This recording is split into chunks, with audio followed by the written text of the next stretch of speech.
राधे राधे दोस्तों, कैसे हो आप सब। आशा करती हूँ सब लोग ठीक होंगे और इसके लिए आप मुझे कमेंट बॉक्स में राधे राधे लिख सकते हैं।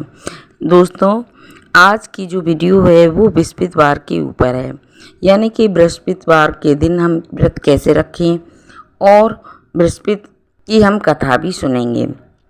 दोस्तों, बृहस्पतिवार के दिन विष्णु भगवान का भी पूजन होता है और गुरु भगवान का भी पूजन होता है।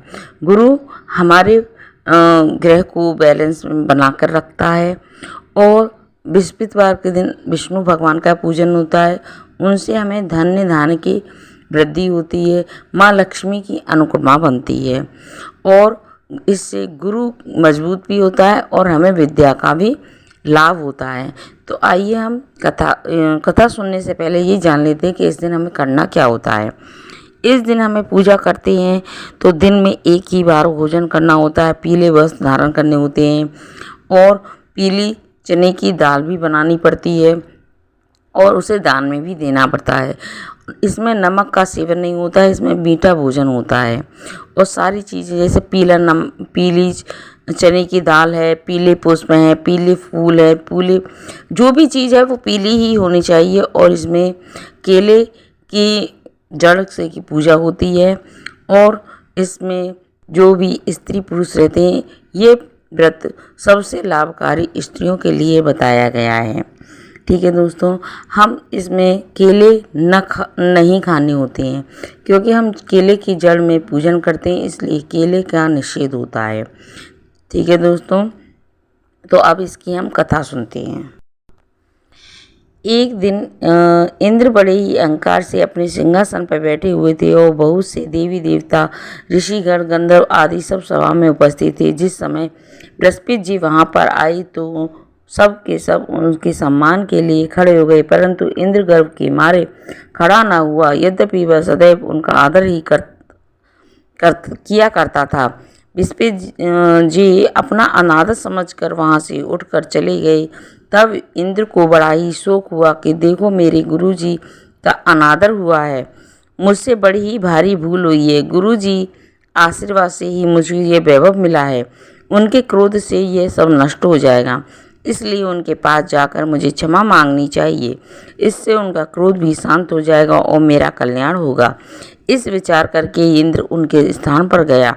वहाँ बृहस्पति जी अपने योग बल से यह सब जान लिया कि इंद्र मुझसे क्षमा मांगने आ रहा है। वह क्रोधवश उनसे भेंट न करके उचित ही समझा और अंतर्ध्यान हो गए। जब इंद्र ने बृहस्पति जी के घर गए और उन्हें वहां न देखा तो निराश होकर लौट आए। जब दैत्यों के राजा वृषभानु को यह समाचार हित हुआ तो उसने अपने गुरु शुक्लाचार्य की आज्ञा से इंद्रपुरी को चारों तरफ से घेर लिया और गुरु की कृपा न होने के कारण देवताओं की हार हुई, मार खानी पड़ी। तब उन्होंने ब्रह्मा जी की विनय पूर्वक स्तुति सुनाया और कहा कि महाराज दैत्यों से किस प्रकार बचाए। तब ब्रह्मा जी ने कहने लगे कि तुम बड़ा अपराध किया जो गुरुदेव को क्रोध कर दिया। अब तुम्हारा कल्याण इस में हो सकता है कि ब्राह्मण का पुत्र विश्वरूप बड़ा तपस्वी और ज्ञानी है, उसे अपना पुरोहित समझ बनाओ तो तुम्हारा कल्याण होगा। यह वचन सुनते ही इंद्र धृतराष्ट्र के पास गए और बड़े विनय भाव से धृतराष्ट्र से कहने लगे कि आप हमारे पुरोहित बनने की कृपा करें, जिससे हमारा कल्याण होगा। तब त्रिवर ने उत्तर दिया कि पुरोहित बनने से तपोबल घट जाता है, परंतु तुम बहुत विनती कर रहे हो तो इसलिए मेरा पुत्र विश्वरूप पुरोहित बनकर तुम्हारी रक्षा करेगा। विश्वरूप ने पिता की आज्ञा से पुरोहित बनकर ऐसा यत्न किया कि हरि इच्छा से इंद्र वृषभानु को युद्ध में जीतकर अपने इंद्र शासन को स्थापित हुआ। विश्वरूपा के 3 मुख थे। एक मुख से वह सोम पाली ताल का रस निकालते थे, दूसरे मुख से मदिरा पीते थे और तीसरे मुख से आनंदित भोजन करते थे। इंद्र ने कुछ दिन उपरांत कहा कि मैं आपकी कृपा से यज्ञ करना चाहता हूँ। जब विश्वरूपा की आज्ञा यज्ञ प्रारंभ हो गया, तब एक दैत्य ने विश्वरूपा से कहा कि तुम्हारी माता दैत्य कन्या है, इस कारण तुम्हारे कल्याण के निवृत्त एक आहुति दैत्यों के नाम से भी देनी चाहिए, तब अति उत्तम बात है।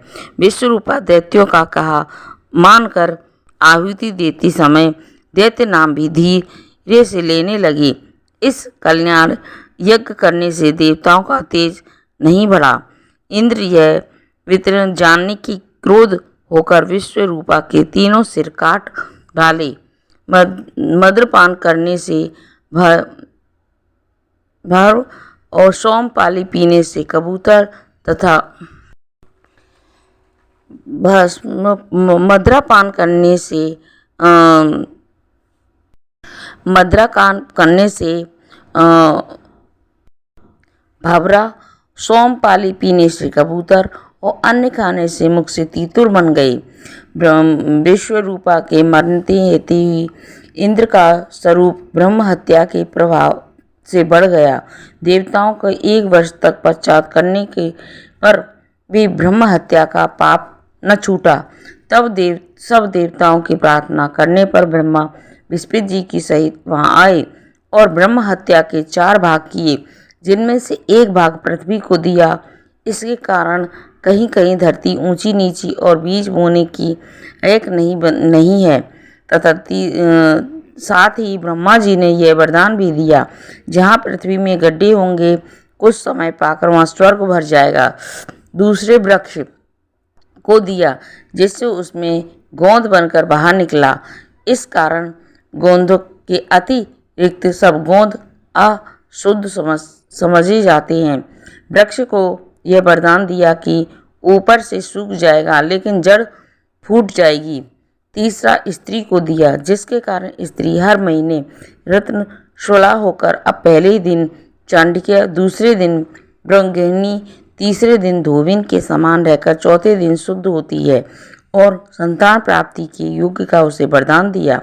चौथा भाग जल को दिया, जिससे फेन और से आदि जल के ऊपर आ जाते हैं।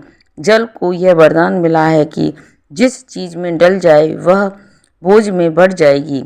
इस प्रकार इंद्र को ब्रह्म हत्या के पाप से मुक्ति हुई। जो व्यक्ति इस कथा को सुनता है, पढ़ता है, उसके सब पाप विष्णु भगवान समाप्त कर देते हैं और हर कष्ट को दूर करते हैं। तो बोलो जय बृहस्पति देव भगवान की जय हो। विष्णु भगवान सबका कल्याण करें।